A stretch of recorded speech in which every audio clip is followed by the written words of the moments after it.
面前的这2天台风，就是也不知道买些什么菜。今天去看，结果发现这个莲藕还挺好看的，可以做一个凉拌莲藕来吃。削过后，先把头尾切掉，然后再给它切薄片。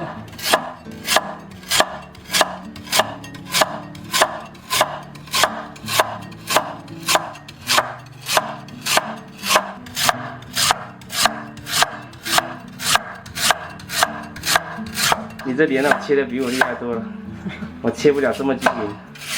可以用叉14嘛？我老公一定要让我显摆一下我的刀工。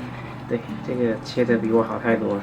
锅里开水，我们加入1勺盐哈，让它入个底味，然后再来一些白醋，然后再把莲藕放上去，给它汆烫个1分钟。加点米醋的话，它可以让这个颜色就不容易发黑。有没有？好了，我们给它捞起来哈。这提前准备的冰水。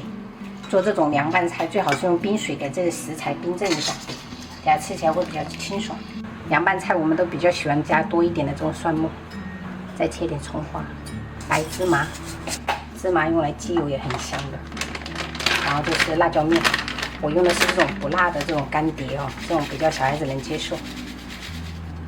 再准备干辣椒跟花椒哈，放到油锅里面给它炸香一下，然后再一起倒进来，小半勺的盐就好了。糖的话要多一点，大概就是我们这种小汤匙3勺，生抽2勺，永春老醋1勺，再来少许的花椒油，然后一点点的香油，最后我们来一点鸡精或者味精，然后加一把香菜，给它搅拌均匀。平时我们做凉拌菜几乎都是用这种配方的，用来做凉拌牛肉、凉拌鸡丝都可以，好香哦。这个直饮水要给它倒掉啊，然后直接把这个凉拌汁全部倒进来。充分给它拌匀就好了。如果是凉拌蔬菜的话，其实腌制半个小时就可以吃了，就很入味了。那如果是肉类的话，就延后半个小时了。再炒一个西红柿炒蛋，因为家里冰箱最多的就是鸡蛋。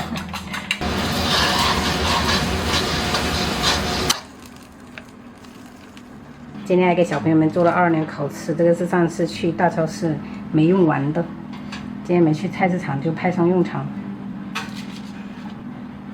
这个婆婆昨天带过来的这个地瓜也非常嫩，先炒了一下西红柿炒蛋，然后2年烤翅、凉拌藕片，这个一定要去试做一下，真的非常入味了。还做了一个萝卜排骨汤，开吃。相当的脆爽，特别脆，好好吃啊！那个老醋跟那个白糖真的是一定要放，太香了，综合一下。尝一下我的经验里，也是真的切得好。你爸这一期一直夸我的刀工。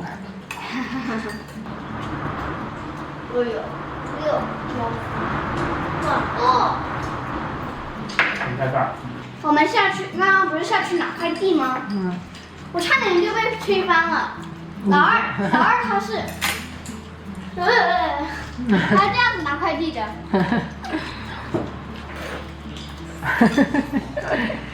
你们2个吃排骨都要沾那个西红柿籽啊？